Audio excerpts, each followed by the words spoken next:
Kamusta mga ka-explorer? Ako si John at sa video na to, pag-uusapan natin ang 5 planeting posibleng matirahan ng mga tao. Kaya bago tayo magsimula, huwag kalimutang i-like ang video na to, mag-subscribe at i-click ang notification bell para hindi ka mahuli sa mga ganitong content. Tara na, simulan na natin! Una sa listahan natin ay TRAPPIST-1e, bahagi ito ng TRAPPIST-1 system na may 7 planeta na halos magkakalapit ang mga orbit. TRAPPIST-1e ay isang rocky planet, ibig sabihin maaari itong maging parang bato tulad ng Earth. Siya ay nasa tamang distansya mula sa kanyang bituin para magkaroon ng liquid water, kaya posibleng tirahan ito ng buhay. Pero dahil red dwarf ang bituin nito, maaaring tidalak ang TRAPPIST-1e. Isang bahagi laging nakaharap sa bituin, habang ang kabilang bahagi ay malamig. Ipaliwanag kung paano ito makakaapekto sa pamumuhay. Halimbawa, isang side mainit, isa malamig. Ikalawa naman ay Kepler-62f. Ito ay isang super Earth. May sukat na humigit kumulang 1.4 na isa beses ng radius ng Earth. Ang orbital period nito ay humigit kumulang 267 araw ayon sa obserbasyon. Nakapaloob siya sa tinatawag na habitable zone ng bituin ni Kepler-62. Ibig sabihin, hindi masyadong mainit at hindi masyadong malamig para sa likidong tubig. Dahil sa laki at potensyal na komposisyon, maraming scientist ang naniniwala na maaaring ito ay rocky planet. Ibig sabihin, may matibay na karamihan ng bato tulad ng sa Earth. Isipin mo, kung matatayo tayo doon, maaaring may karagatan, kontinenteng bato at iba pang features na parang Earth o malapit sa Earth's conditions. Pero may mga hamon rin gaya ng distansya at teknolohiya para makapunta doon. Pangatlo sa ating listahan ay LHS 1140b, isang napakapanalong kandidato para sa habitability.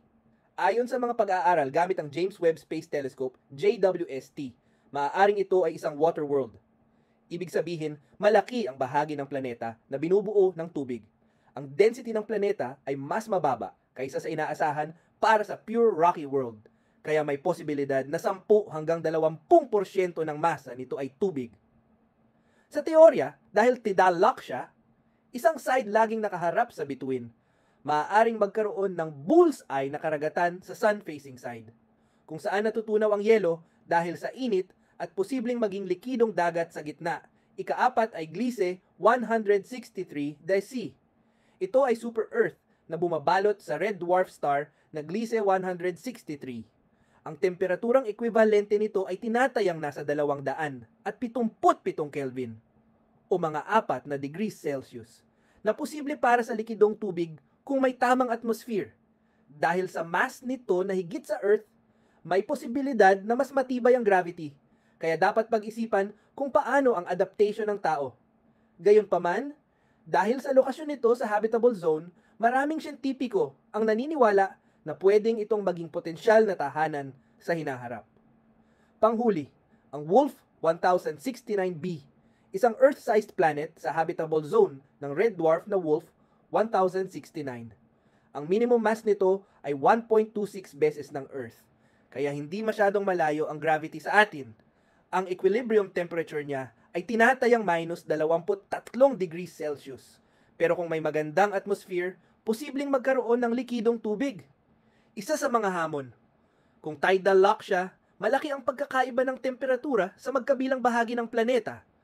Pero kung magagawa nating mag-terraform o may tamang teknolohiya, pwedeng gamitin ang isang bahagi bilang tirahan, habang ang isa naman ay baka mapakinabangan para sa iba pang gawain. At iyan ang 5 planetong posible nating matirahan ng mga tao. Sa tingin mo, totoo ba ang lahat ng ito?